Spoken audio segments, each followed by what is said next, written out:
Good morning, good morning. Welcome to today's class in this series. We are just about halfway through. Today, this is class 8 of 16, and we generally will be meeting every other week. We'll be making some adjustments to that as we've got some visiting teachers, November, December, December, January, and then March. So we'll be making some adjustments to that, but we'll try to generally stick as close as we can. So every class in this overall series focuses on a different constructive state of mind or Buddhist concept.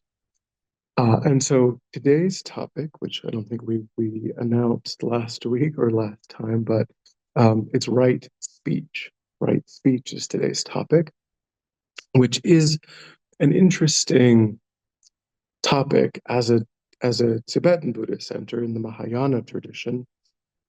The phrasing of right speech comes from the Noble Eightfold Path, which is that way of talking about Buddhist ideas is found in the Theravadan tradition much more heavily. The same concepts exist in Tibetan Buddhism, but the packaging, the phrasing of the Noble Eightfold Path and this idea of quote unquote right speech, those phrasings, they come from the Pali Canon, they come from the Theravadan tradition. You don't find the same phrasing. So at our center, you won't find a class, specifically on quote unquote right speech, most likely. Because it's just not phrasing that is found in the Sanskrit canon, although all of the same ideas are present in different ways. Um, so it does literally, and this overlaps with some of the things that we've already talked about, and there's a couple of new concepts. It is, as it says in the title, right speech. It is literally talking about how we as individuals speak to one another. It's literally talking about communicating using our speech. We've talked about before the three doors of how karma is created. Karma is created through the body, the speech, and the mind. Right. So when we, for example, stealing, we've talked about generosity and miserliness and that sort. So stealing is something that's considered to be a non-virtue of the body because, and to some degree, people acknowledge that this some of these phrasings and ways of thinking are based on how things existed 2,500 years ago. Because there's ways of stealing now, where you can just, you could execute a series of commands on a computer or something just using your speech, right? And eventually there are ways of doing that just with your mind, right? Just thinking, things, and then things can happen in the virtual space and you can steal in that way. But 2,500 years ago, if you wanted to steal something, you had to literally appropriate it. You had to literally use your body to take it from one place to another and then carry it with you and say, this is mine now, when you knew that it wasn't yours and you knew it was someone else's. So our speech is because it's one of the three doors of how we create karma. It's very important in the Buddhist way of thinking. It's a very important way that we relate to one another, that we create karma, that we engage with the world, is through how we speak to one another. So I wanted to begin not with a full meditation, but kind of just a reflection, a way of framing what we're going to talk about. So this is sort of an internal exercise. It's not a full meditation, but so just on your own, take a moment to think in your own life, looking back over maybe the last several months, and think of a time when someone else's words, something that someone else literally said to you, could be, in person, it could be something that you read that someone said, it could be a speech or recording talk that someone gave when you were deeply affected. Could be positively, could be negatively. You could pick one of both, both ways of being uh, deeply affected, and just pick those examples in your mind, and just pause and kind of contemplate them for a moment.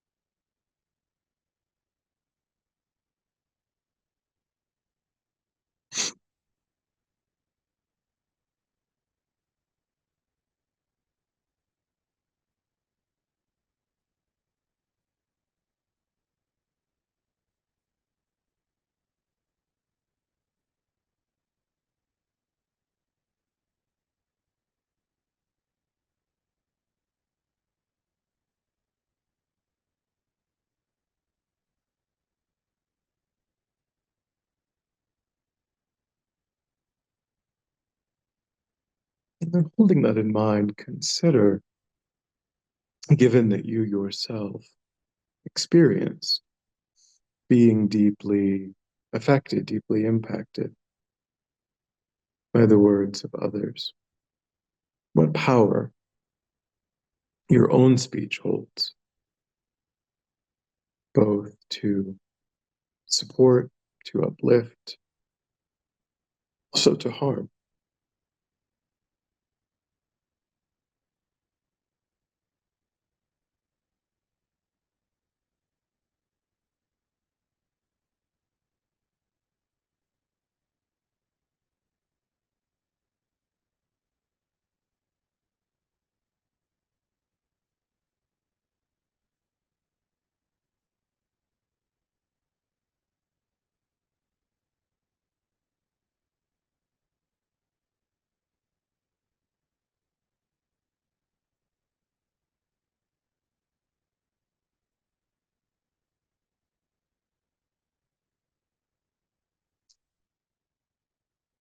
Right?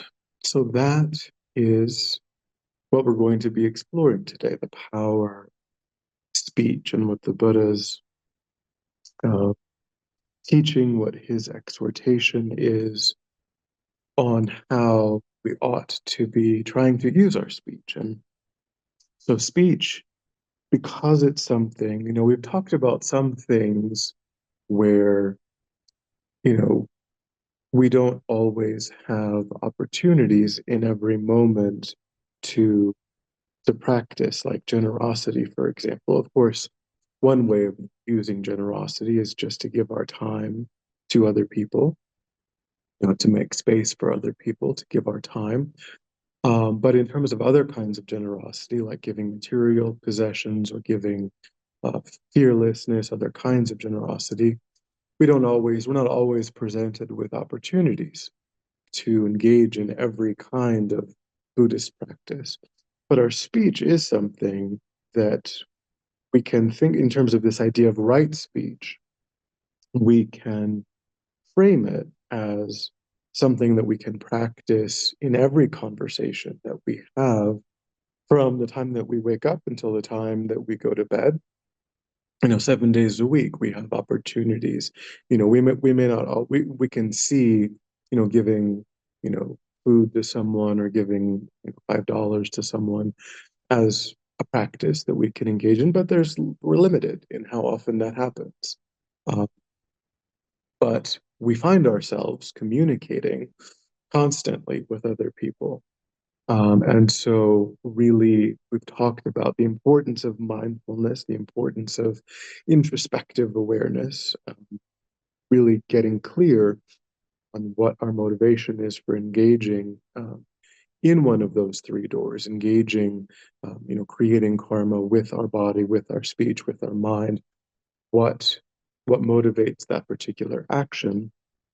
And so, with this, it's very powerful that, in terms of shaping our external and internal experiences, how we choose to speak to other people and what we choose to say, and why and how we choose to say it is really has a profound impact. And we talked last time we talked about this idea of what I maybe inartfully called a feedback loop. How Buddhist practice or practices can serve as a feedback loop in terms of our spiritual practice. And I think our speech is one of the most powerful avenues for this idea of reinforcing the feedback loop, because ultimately what we want to do um, when we're embarking on a spiritual path that is going to involve some study and probably, hopefully, some daily meditation. We're going to be presented with ideals. All of these uh, constructive mental states are ideals. Generosity, kindness, right speech, these are ideals that we're presented with. And the Buddha is saying, well, generosity, when generosity is practiced purely without any of the eight worldly concerns, this is what it looks like. You know, this is how it functions, and so on. And then we look at our own lives. We're reading these ideals. We're perhaps meditating on these ideals, and then we notice that when we engage in an act of generosity, we want to get something in return. We want to be acknowledged. We want the other person to say thank you. We want them to be grateful. We want them to, and we want other people to talk about, oh, did you hear about what this, like, they did this amazing thing yesterday, how great they are. So we notice that we ourselves don't yet fully live up to these ideals. Um, there's a disconnect, there's a gap between, and of course, and particularly because we're often studying the lives of great masters, Milarepa and Buddha and Shantideva, and so we're seeing these stories of these incredible masters who are at the end of their path of training, uh, who probably for countless lifetimes trained in patience and ethics and generosity and kindness and contentment, all of these ideals. And so we really, there's a danger that we really criticize ourselves and that we really feel badly. It's, again, we should want to improve. We should want to see, this is where I am, and you know, I I certainly have room for improvement. I can make progress in this, because if we couldn't, if you couldn't make progress, you'd be enlightened, which would be silly. Like, only enlightened beings have no more. They call it the path of no more learning, right? That's the end of the Bodhisattva path. It's literally in English called the path of no more learning. That doesn't happen until the 10th Bodhisattva ground, right? So we always have more to do. There's always more work that we need to be doing. Um, but we need to have a long-term view, be patient with ourselves, be kind to ourselves, and so on. Um, but still, with this idea of our speech, uh, we have access to this tool that is incredibly powerful in terms of uh, practicing with our speech in every conversation to try to model the direction that we want to go in, and then say, oh, I did say an unkind thing today, all right, or I fell short because I did lose my temper, did. And then we have a we have a very practical, very useful metric, and we'll talk about all of the components of right speech, some of which are familiar and some of which are a bit new. But as a because people always look for, and I think Buddhism is good. One thing that Buddhism, I think, excels at is giving people tools, right? It doesn't just say, be kind to others. It actually says, well, here are the meditations that increase the kind of your own familiarity with what kindness actually is. And then by engaging in that process slowly, kindness becomes more of your default state. Or they don't just say be patient. They say here are the types of patients. Here's, what a person who's practicing this kind of patients, what they would say and what they would do and how they would react. And here's how to work with small inconveniences and then to increase your resiliency and be able to deal with greater and greater inconveniences and, and really grow in patience. So Buddhism, I think, is ultimately very practical, but it's also very vast. It's also very expansive, so it can be difficult to have to make it, to really understand that everything that the Buddha taught is meant to be taken as personal instruction for individual practice. Um, but this tool is something that we just immediately today we can start using as our own personal benchmark for um, how much progress we've made and how much progress we, could still make in our speech, using our speech to be to uplift, to protect, to spread kindness and compassion to others. So there are uh, four things that we really want to take into account with our speech. So the first, and we've talked about honesty, right? Honesty uh, came up as one of the constructive mental states that we've covered.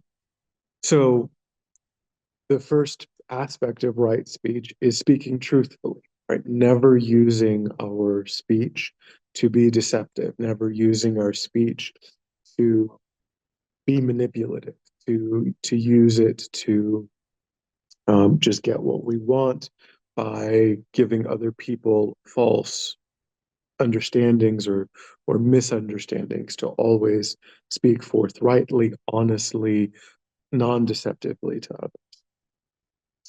Then we've talked about the balance or sometimes the tension between truth and kindness. That's come up before, but also we want to reflect kindness and compassion in our speech. So this gets at, and you'll find some of these reflected in the 10 non-virtuous actions, right? So harsh speech is one of the 10 non-virtuous actions. So with kindness, kind speech is the opposite of harsh speech. When we speak harshly, and harshly doesn't mean forcefully, you know, but it means wounding. It means trying to wound with our speech. We might, if we're worried about our child running into the street in front of a car, we're going to speak forcefully, right? Uh, and that to get someone's attention, we might speak really forcefully. But the intent isn't to wound. The intent isn't to use our speech to harm. That's harsh speech. Um, and that's something to avoid, harsh speech. And so is our speech truthful and non-deceptive, and is it kind? And then is it necessary? And this is new. This idea of this is an aspect of right speech that the Buddha taught that you don't really find in other. It's not one of the 10 non-virtuous actions, um, but it's a teaching connected specifically to right speech. Is it necessary that I speak? Should I speak in this particular moment? Um, is there a really good, compelling reason why I'm going to speak up? Why I'm going to actually not remain silent? Because sometimes we don't need to contribute to a particular conversation, or we don't need to put in our 2 cents, in a particular time. So really thinking, am I adding something? Because with this idea of necessity, um, one thing that we're guarding when we're considering, is our speech necessary, we're guarding, I mean, so many, so many of the teachings, ultimately, I think essentially all of them are getting down to, at their root, they're getting down to self-grasping and self-cherishing.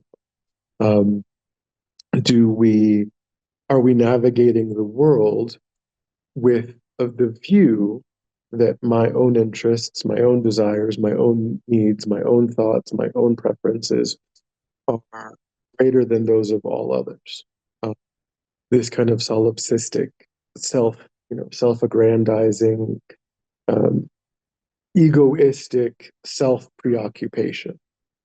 Everything in Buddhism is ultimately trying to get rid of, and we all have it, right? The Buddha's not saying that we're monsters. He's just saying that it's that's our default state. Um, and we're not serial killers, we're not arsonists, we're not we're just it's just the default state of ordinary sentient beings to go through life with that perspective. And that's what Buddhism is ultimately trying to uproot. So when we have this idea of is it necessary, that is adding, another layer of this egoistic, like, oh, they really need to hear my speech. Like other people really need to hear what I have to say. And that can be a way of kind of controlling other people, kind of controlling the flow of a particular situation, or trying to cause a particular decision to be made that you would like. Other people might not be making, not be, moving in that direction, and maybe you feel like you would benefit if they did move in that direction. But really, it's only benefiting you, and maybe they're really making the right decision, and it kind of inconveniences you, but it benefits many others. So really questioning, introspectively questioning, is it truly necessary? Am I truly adding real value by engaging in my speech? Or also, we often just waste people's time with kind of gossip or just sort of meaningless speech. It's not really productive, and that's well, we have to do some of that, right? We can't always be having deep, meaningful, philosophical conversations with everyone that we come across. We say things and make people feel at ease. Um, we engage in kind of banter, of course, but how do we never go beyond that with other people? Do we never, you know, um, you know, do we always stay at a real surface level? And sometimes does it have kind of a gossipy, because it's one thing to say, to just kind of be neutral and be like, how's work? How are the kids? There's another thing to be like, I can't believe that our friend, said this yesterday. Can you believe that? And then you go on and on for 20 minutes you know, about criticizing or denigrating, um, or othering, separating yourself from other people, and making yourself feel good and making other people feel good on the basis of putting other people down who aren't there, who can't defend themselves. We do a lot of that kind of speech. And this introspective awareness of is it necessary will, if we can get really good at that, that will cut off, that kind of way, that tendency, that habit of using our speech. Um, and then this idea of, also, not only is it necessary, but is it timely? Like, is this the right time? Because there's that phrase, and there's a time and a place for everything, right? Um, is it, even if it's kind, even if it's truthful, even if I really think I do need to say it, is this the right time to be saying? Or should I maybe take this person aside? Maybe there's other people who will overhear what I say. Um, and and that would be unskillful. That wouldn't be the best, right? It would be better if I just spoke to the one person, right?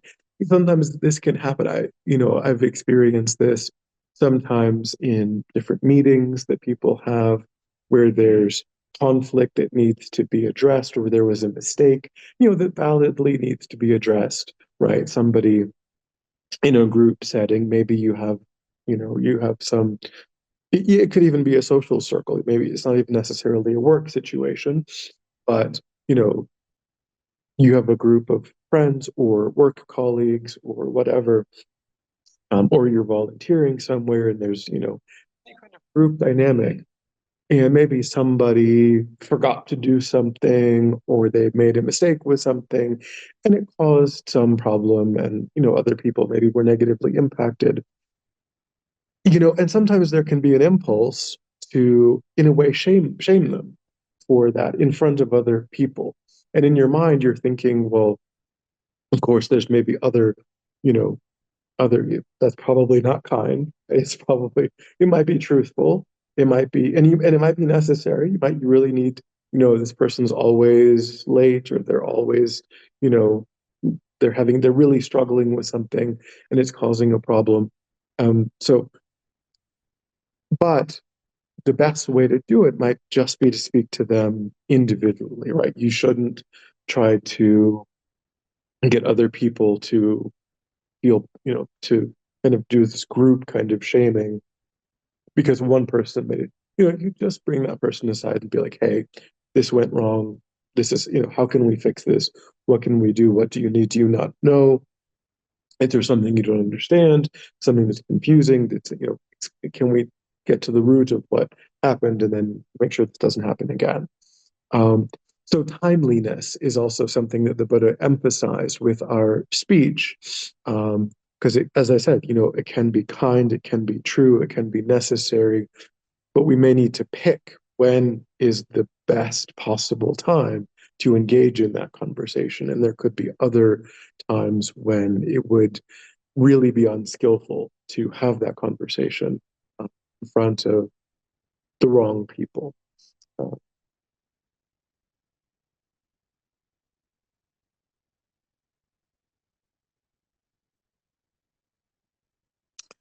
okay.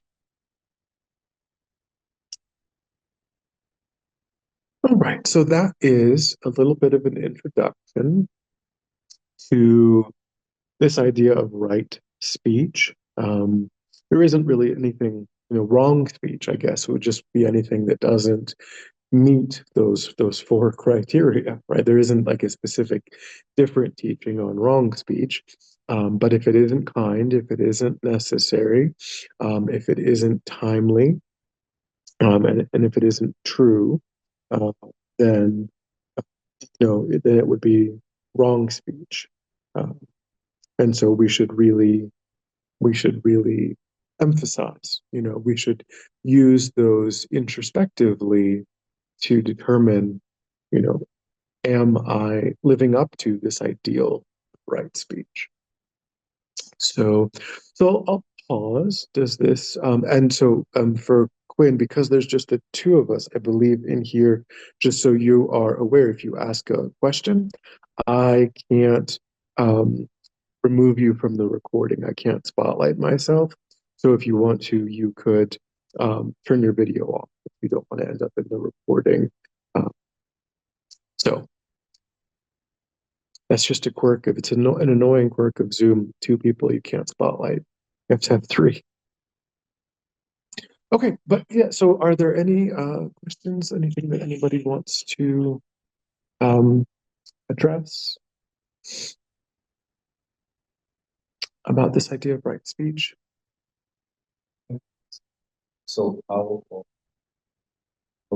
right speech, regardless, and the reaction of lasting from it, which is really cool.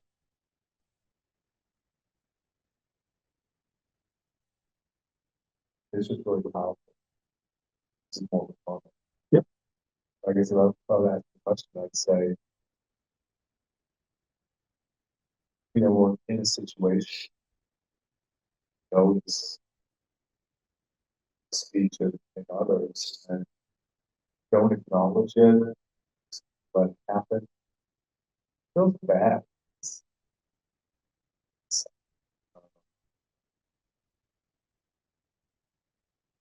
what to do in those situations.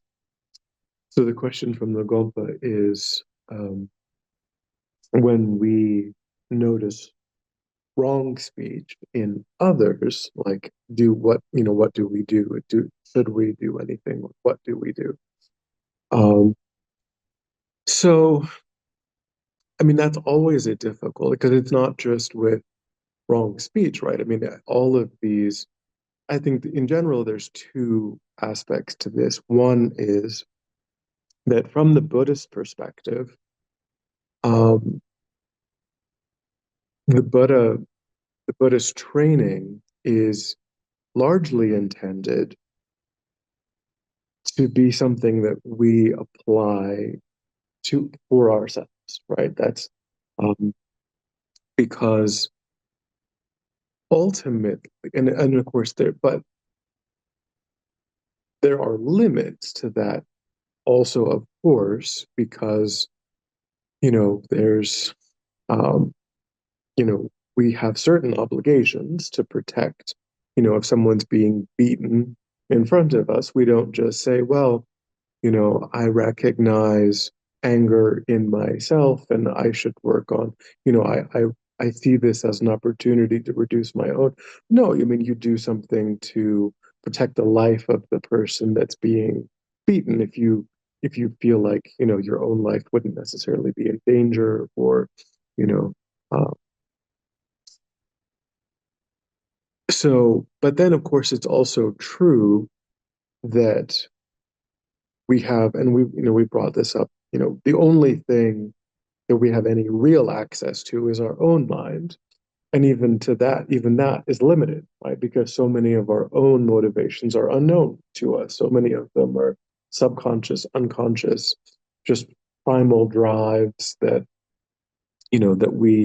through practice, through we're trying to shine more and more light on, but that we don't really understand, like why, you know, we notice that we got angry only 5 minutes after we got angry, and then we regret it, right? We didn't notice at that, we didn't notice beforehand. We didn't notice as it was building. We just noticed when we said the really unkind thing, and we, slammed something down, or we slammed the door, we shouted, or you know, because we lack a lot of clarity on the dominoes that were falling in our own mind that generated that outburst.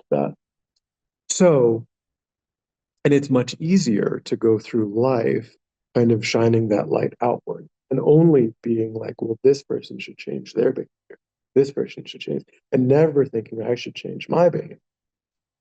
I should. So the emphasis in Buddhist philosophy is shining that light inward and always looking at what is my motivation? Why am I engaging in this sort of thing? Um, because we will never really influence other people's behavior. And simultaneously, though, too, when we are successful in moderating internally, then other people that we are around, they'll notice, that we have changed, and they will notice that we respond differently to situations, and then they can take that as a model, or they can take that as a, some kind of, they can see, oh, like there is a different way. Like when we're in public and the um, the plane gets, canceled or something, and everybody in line is, shouting, and we're just kind of, like going through. Other people can be like, oh, that person, they didn't do that. They didn't respond in this way that I see. Like, what I wonder, and they can get a sense of calm. They can get a sense of ease by being around that, by seeing that. So we can influence people in that sense if and when we genuinely possess these tools in our own lives. Um, but as I say, that doesn't mean that we're blind, to what is happening around us, and that we just completely ignore. We don't ever stand up for other people. We don't ever defend. people who are vulnerable or people that are, in danger. Certainly, Buddhism would say that those are also, to some degree, commitments. In the Bodhisattva vows and different things, you know, the commitments to protect, those around us are also relevant. Um, so ultimately, Buddhism doesn't say to not act in the world. What Buddhism emphasizes with that is when we act in the world, if and when we act in the world, have we done enough internal work um, to have wisdom, in that act, to um, not to do it, not with hatred, because in that situation we might there's a tendency to be like, well, this is the victim and this is the aggressor, and the victim, is worthy of love and compassion and respect, and the aggressor is not. The aggressor is ought to be the subject of my derision, my hatred, my um, and that Buddhism would say that is a problem. Like that kind of dichotomy, if we act from that kind of dichotomy, then we're making things worse. We're not really acting from a place of true wisdom, you know, genuine love, genuine compassion.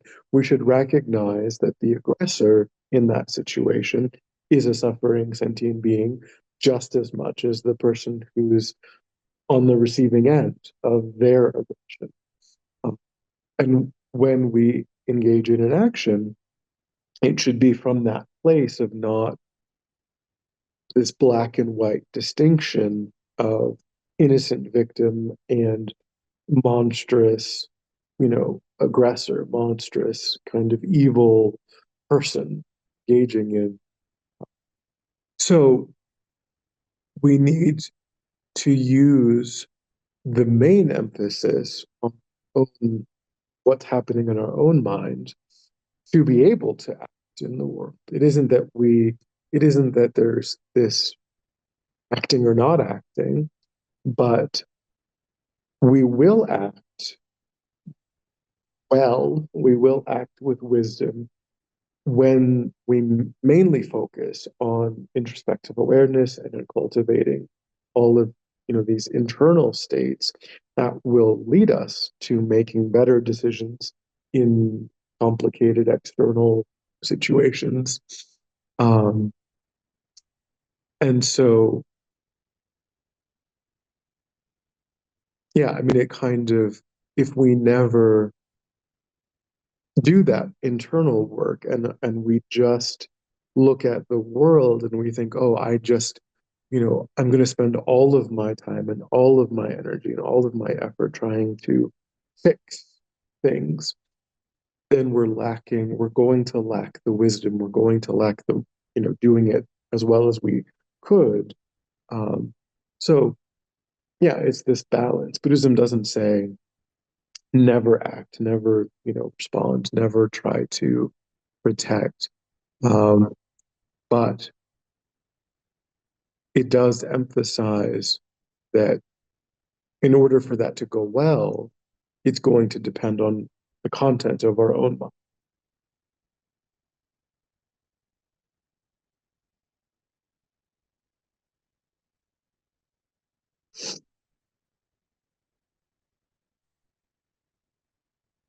Anything else?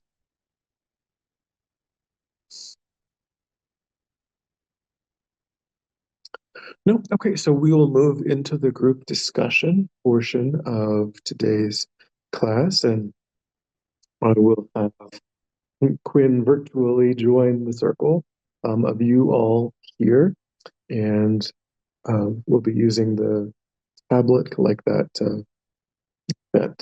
the Big Bang robot kind of situation where so we have this disembodied robot, little person joining us, and so yeah, so we'll do it like that. All right, so we'll go ahead and do that. And just try to sit comfortably with an upright spine.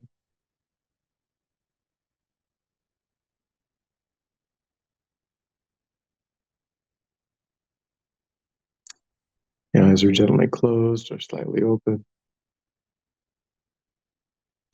Hands in the lap, right over left with the palms upturned and the thumbs gently touching over, resting on the knees.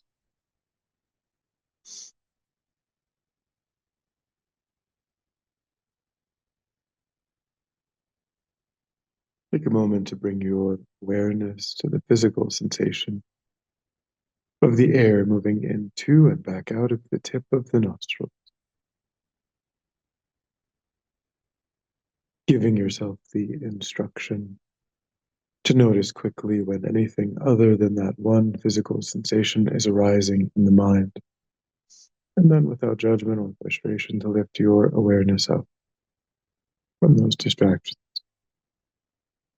And to place it gently but firmly again and again on the breath.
Allow the mind to recall a recent conversation. Nothing too emotionally charged.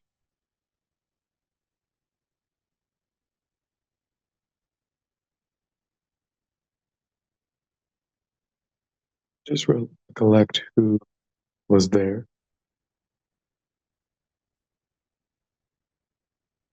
where it happened,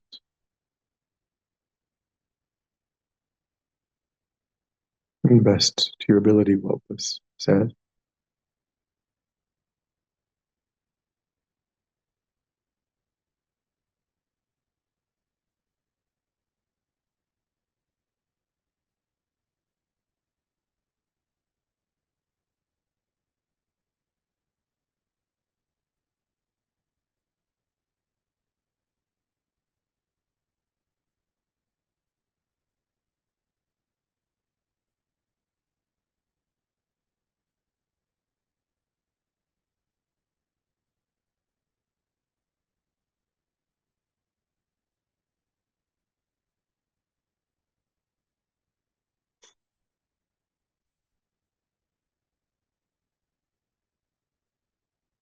And then try to bring some awareness to the quality of that conversation.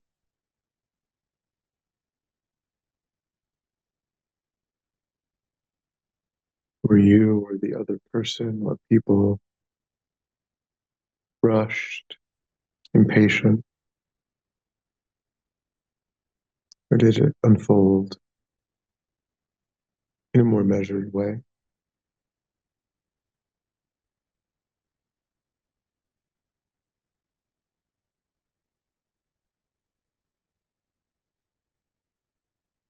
Was there anything heated or unkind?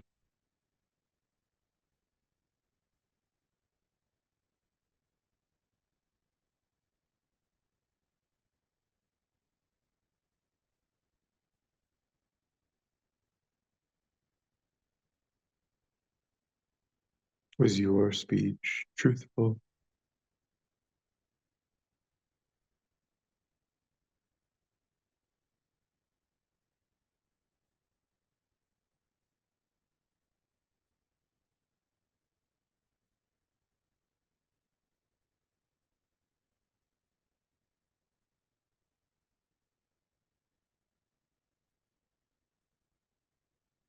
Was the conversation just filling space? Or was it really necessary?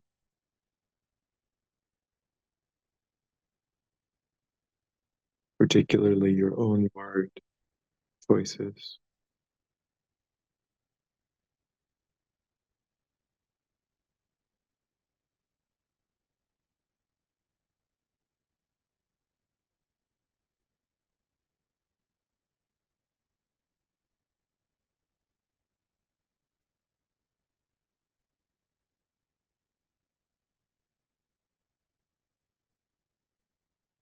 Did you speak with care and consideration?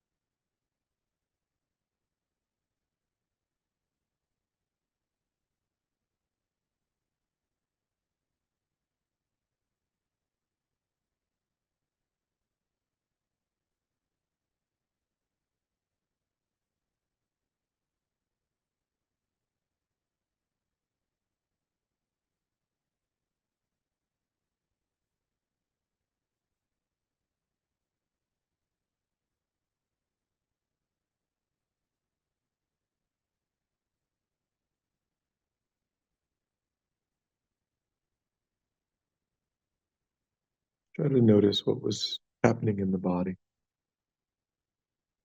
during the conversation.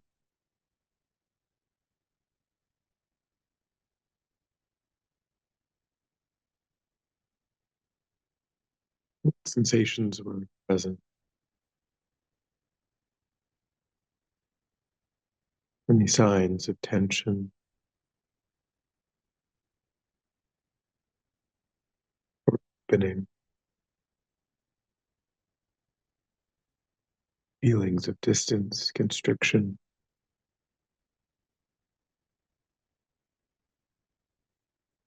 or warmth and closeness?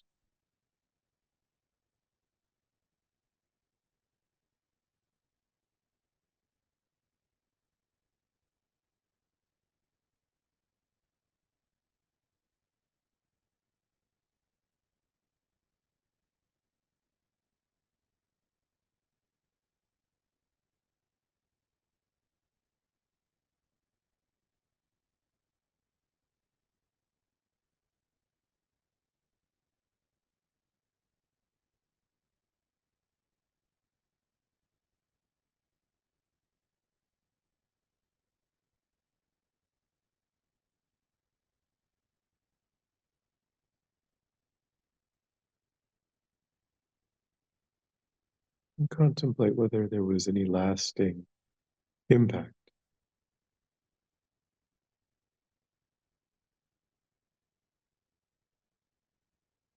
either in your own mind from the words of others or impacts that you know of in others from your words.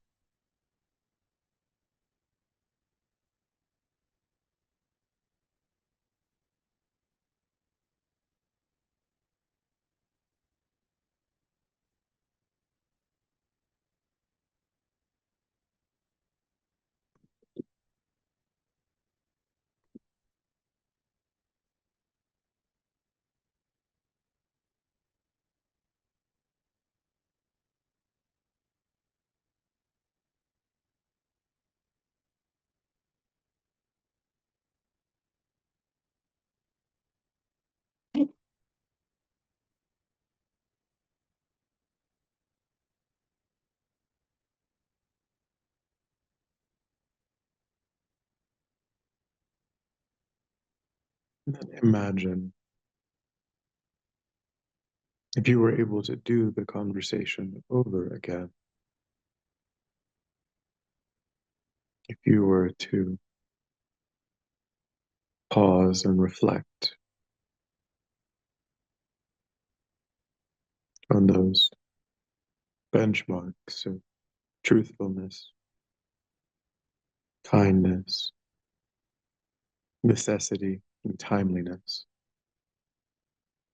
Would you make any changes? And how might that influence that conversation and what comes after?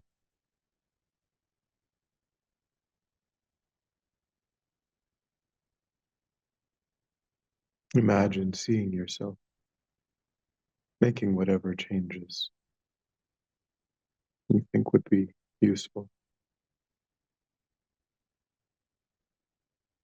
watching it play out like a movie.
And bring to mind some insight into right speech that you want to integrate into your own practice of right speech, and be strongly determined to implement that starting today.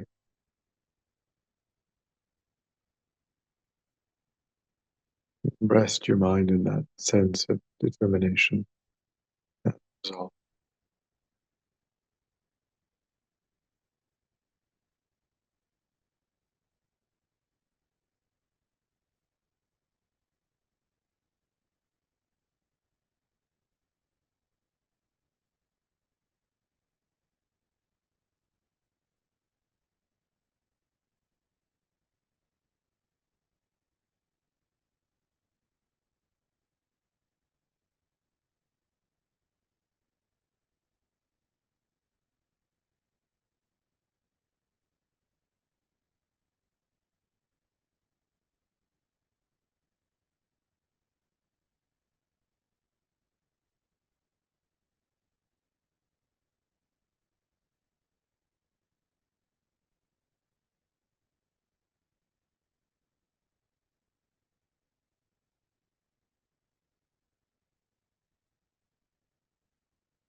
When you're ready, we'll come back together.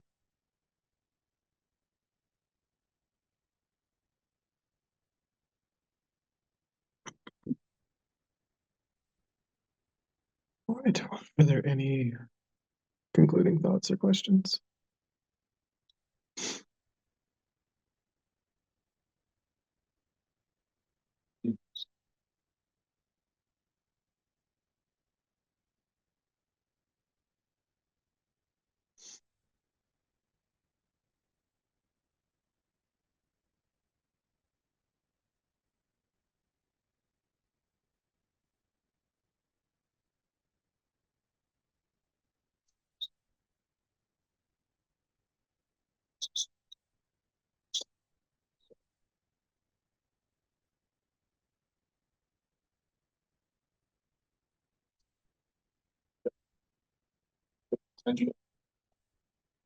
So the question in the Gompa was that if we go through the 4 points of kindness, truthfulness, necessity, and timeliness, we may not know, if we are meeting or able to meet all 4,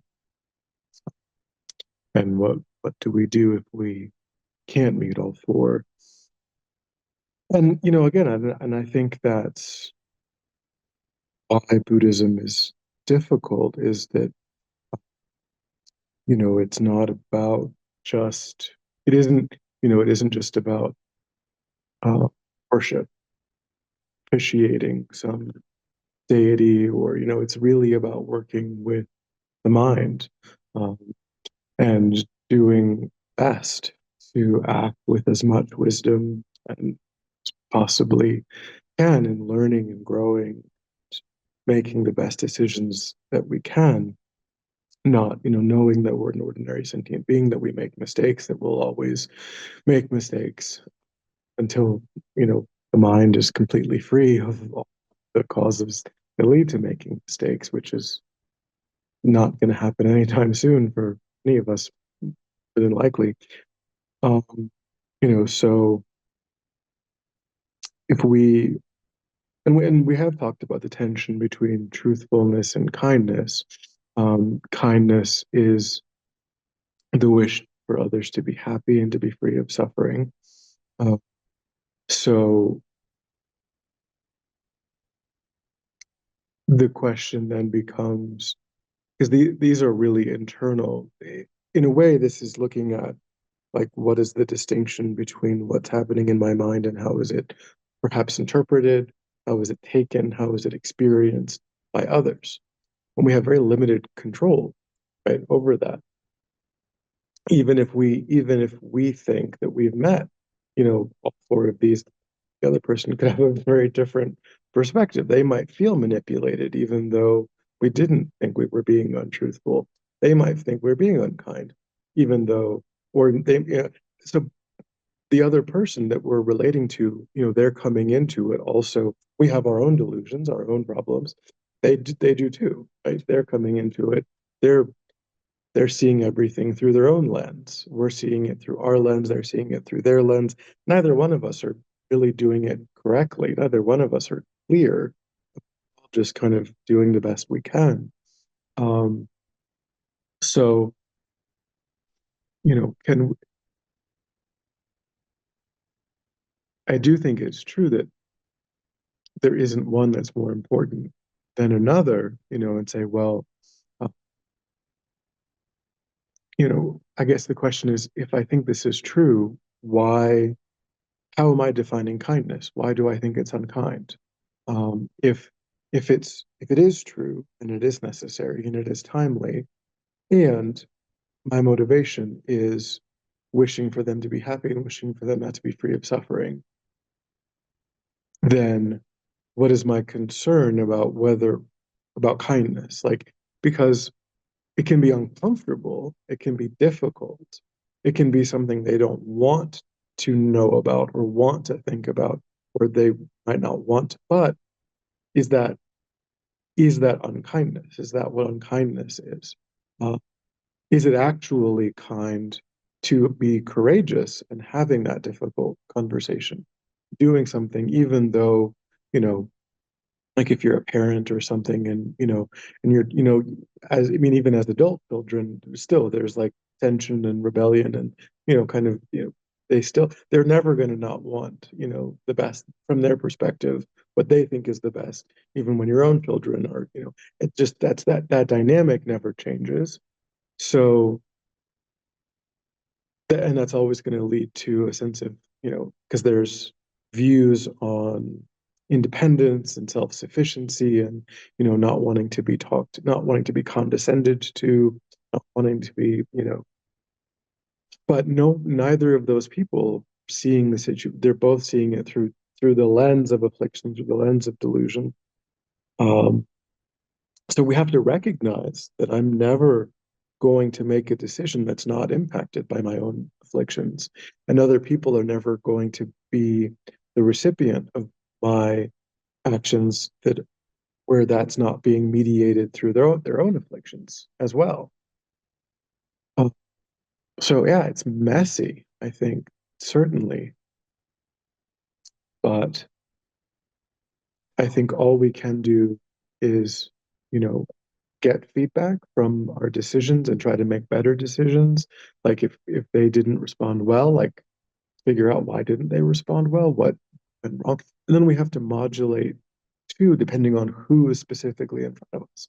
We learn, oh, this person can't handle it when I do this, but this other person, like, they don't have that affliction. They don't, that doesn't bother them. So we modulate too, like with who's in front of us. When we learn, we act in more skillful ways when we get feedback based on, how things go, and like, oh, that was a disaster, I didn't realize, I didn't know that was going to happen. um and then we learn from that, and we try to make better decisions. But I don't know that, there isn't, Buddhism doesn't really have answers. They have processes, they have like methods. um and we have to put those methods into practice, and we just get better at it.